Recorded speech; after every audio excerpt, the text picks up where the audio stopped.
Hello 11th class. आज physics में हमारा जो 5th चैप्टर गति का नियम है, इसमें हमारा आज का जो टॉपिक है रैखिक संवेग संरक्षण।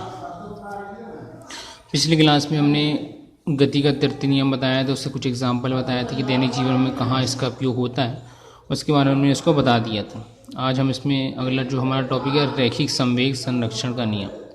तो संवेग पहले ही बता चुके हैं, गति की कुल माप को, यदि कोई वस्तु गति कर रही है तो उसकी कुल जो माप होगी उसकी द्रव्यमान और वेग के गुणनफल को उसका क्या बोलते हैं, संवेग बोलते हैं। रैखिक शब्द आया, रैखिक का मतलब क्या है, यदि कोई वस्तु किसी रेखा पर गति कर रही है तो उसे रैखिक संवेग कहेंगे। अब संरक्षण मतलब संरक्षित का नियम जो है, नियम को पढ़ते हैं। क्या है, इस नियम अनुसार यदि किसी निकाय पर कोई बाह्य न लगाया जाए तो उसका कुल रैखिक संवेग संरक्षित रहता है। मतलब यदि कोई वस्तु गति कर रही है और किसी सीधी रेखा में गति कर रही है, उस पर यदि कोई बल न लगाया जाए, उसमें कहीं से भी बल का मान न लगाया जाए तो संवेग मतलब जो गति की उसकी जो कुल माप है वो क्या रहती है, संरक्षित रहती है, मतलब फिक्स रहती है, ना ही बढ़ती है और ना ही घटती है। अथवा में दूसरी डेफिनेशन भी आप लिख सकते हैं, यदि किसी निकाय पर कोई बाह्य बल न लगाया जाए तो उसका कुल रैखिक संवेग क्या रहता है, नियत रहता है।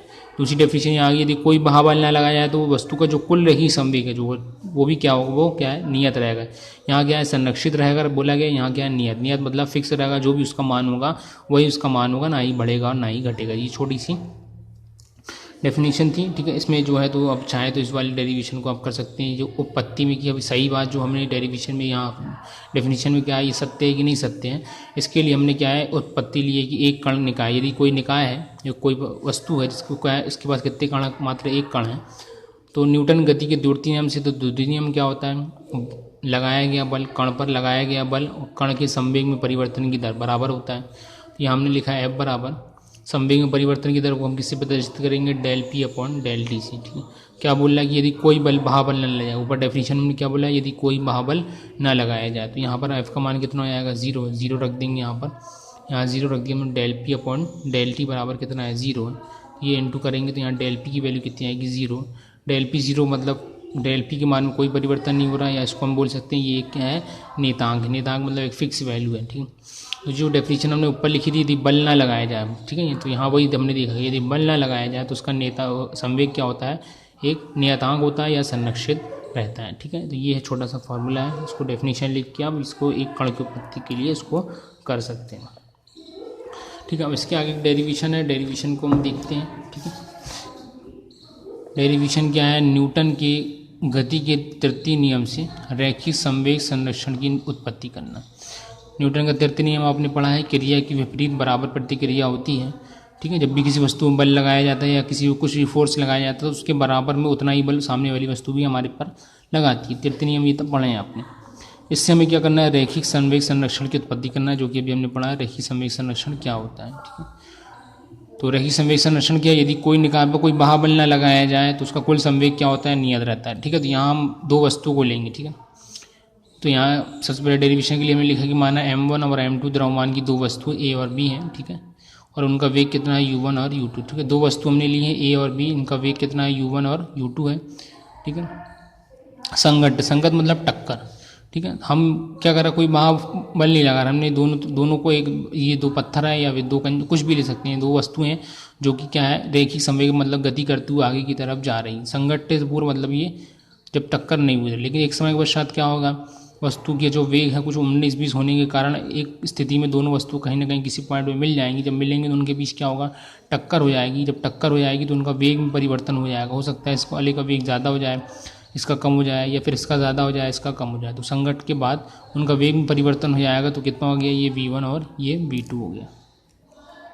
तो हम नियम जो क्या देख रहे हैं, नियम ये देख रहे हैं कि यदि बाह्य बल ना लगाया जाए तो कुल संवेग संरक्षित रहता है। मतलब ये दो पत्थर जो कि पहले गति कर रहे थे, इनका जो संवेग है टक्कर के बाद भी क्या होना चाहिए, सेम होना चाहिए। ठीक है, क्योंकि हमने बाह्य बल तो नहीं लगाया, ये आपस ही में टक्कर करें, टक्कर करने के बाद तो क्या हो गया, संवेग में परिवर्तन कुछ ना कुछ हुआ होगा। लेकिन हमें ये बोला कि हमने बाह्य बल तो कुछ नहीं लगाई, आपस ही में टक्कर करें, तो इनका संवेग कैसा होना चाहिए, बराबर होना चाहिए, मतलब संरक्षित होना चाहिए।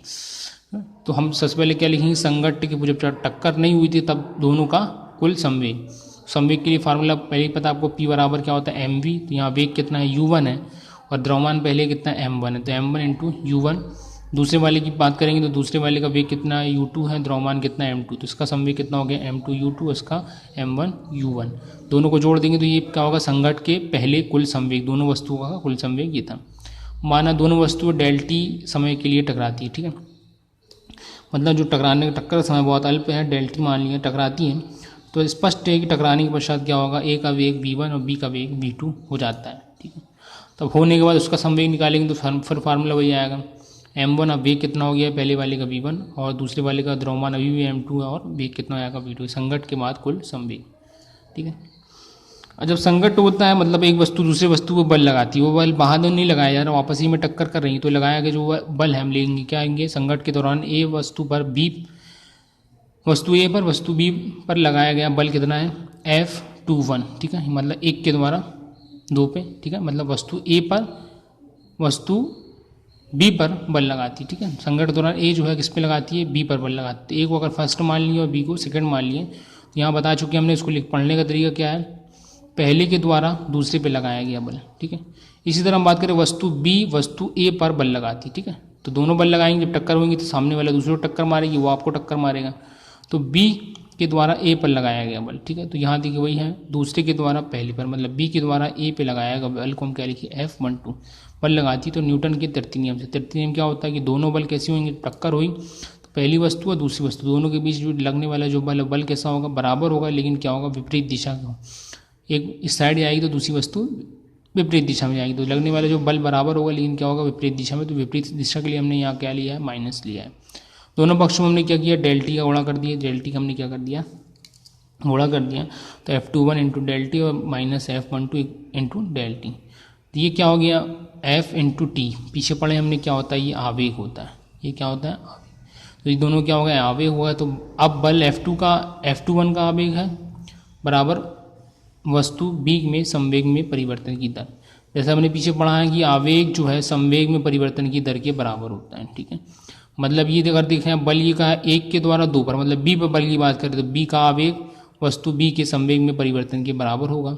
यहाँ हमने वही लिखा है F21 इंटू डेल, ये आवेग हो गया, और बी में जो संवेग में परिवर्तन होगा, ठीक है, वस्तु के जो बी है उसमें संवेग में परिवर्तन का होगा, बाद में संवेग कितना हो जाएगा M2v2 माइनस पहले कितना रहा M2u2, ठीक है।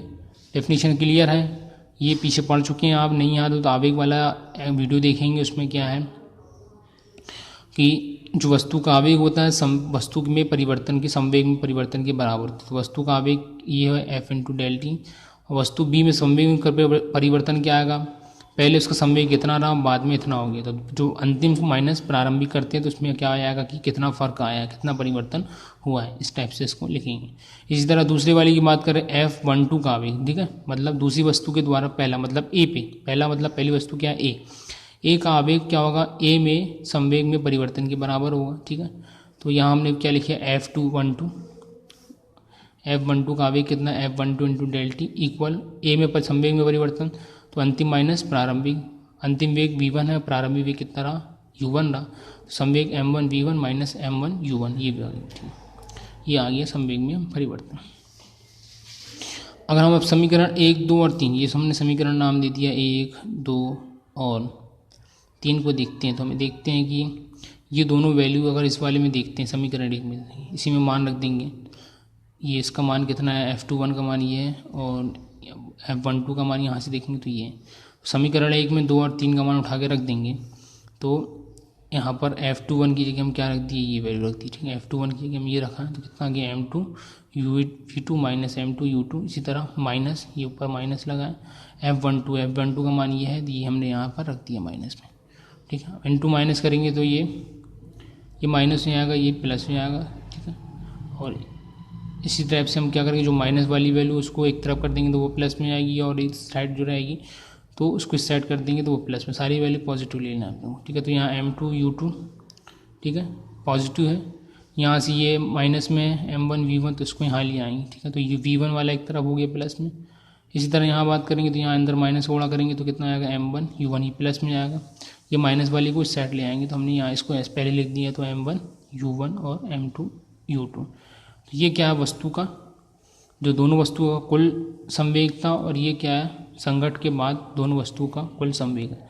तो हमने नियम जो पढ़ा है, नियम क्या पढ़ा है, यदि किसी वस्तु में बाह्य की अनुपस्थिति में, ठीक है, बाह्य बल हमने बल नहीं लगाया है, जो भी वस्तुएं थी उनमें बल नहीं लगाया है, बाह्य की अनुपस्थिति में कहा का संवेग क्या होता है, सदैव नियत रहता है। नियत मतलब जो पहले जो उसका संवेग रहा, टक्कर के बाद भी संवेग दोनों कैसे होंगे, बराबर होंगे। ये नहीं कि मान परिवर्तित हो जाएगा, ऐसा कुछ नहीं था। जितनी ऊर्जा उसके पास पहले है, बाद में भी उतनी ऊर्जा, जितना वेग पहले है बाद में भी उतना ही वेग होगा। तो यही हमें सिद्ध करना है कि संघट्ट के पूर्व संवेग और संघट्ट के पश्चात संवेग क्या होगा, बराबर होगा। मतलब संवेग कैसा रहता है, नियत रहता है।